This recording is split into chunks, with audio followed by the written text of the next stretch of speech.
Whenever a franchise garners popularity, there will always be people who attempt to capitalize on the success. One of the most common practices is producing knockoffs, clones, ripoffs, and bootlegs as a way to trick unsuspecting customers into believing it's the real deal. Splatoon has been a victim of this, as over time several games have released that are often compared to itself due to glaring similarities. In today's video, I would like to discuss a few examples I found interesting. Now, I do want to make it clear that if you enjoy these games, that is totally fine. All of this is simply my own opinion, and with all that said, let us begin.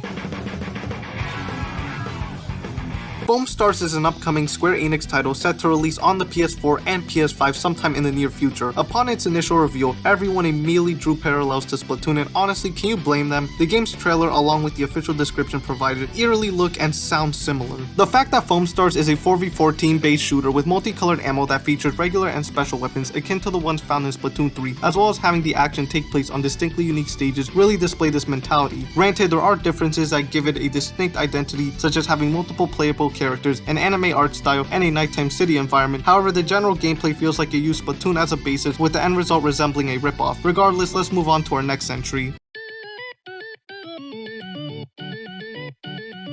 Paintman Go, as officially described on the Google Play Store, is, and I quote, a classic FPS game. Players will play 4-on-4 team battles in the game with the goal of applying ink to the maximum area or taking up the most amount of space within the 3-minute time limit. If this description or these awful screenshots haven't made it obvious already, this app is a prime example of a Splatoon bootleg. Everything about it screams cheap, stolen, and you guessed it, terrible. Like really, the gameplay speaks for itself. Paintman Go was likely made to leech on Splatoon 3's success, and it shows. This is just as bad as Sepia Go, another Splatoon ripoff. If you really want to test this game out, then go right ahead, as I'll stick with the official version that had passion and soul put into itself.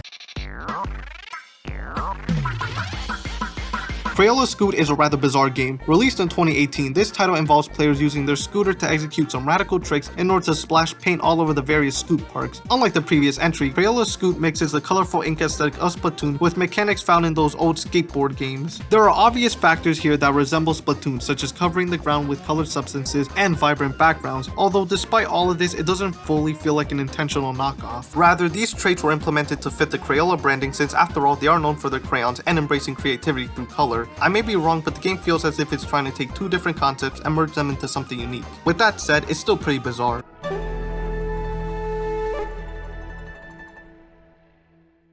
Ninjala is a free-to-play online-focused action game centered around generating weapons through the use of ninja gum and knocking out the opponent. Just like Foamstars, this too was directly compared to Splatoon, mainly for its similar art style and creative weapons. Ever since its release all the way back in 2020, Ninjala hasn't been able to catch a break from the constant comparisons, which is a shame because truthfully, this game is nothing like Splatoon at all. I'm aware this is most likely a hot take or unpopular opinion, but it's honestly how I view it. Other than a few similarities, both Ninjala and Splatoon are nothing alike. Ninjala has a heavy emphasis on physical combat, combos, and style movement options throughout every stage. Splatoon, on the other hand, is a shooter that has the action taking place on the ground with the mechanics centered on ink management as well as knowing when to execute subs and specials. There's more I can mention, but my point is that claiming Ninjala is a clone or ripoff of Splatoon feels over-exaggerated. It definitely feels way more original than the other entries included.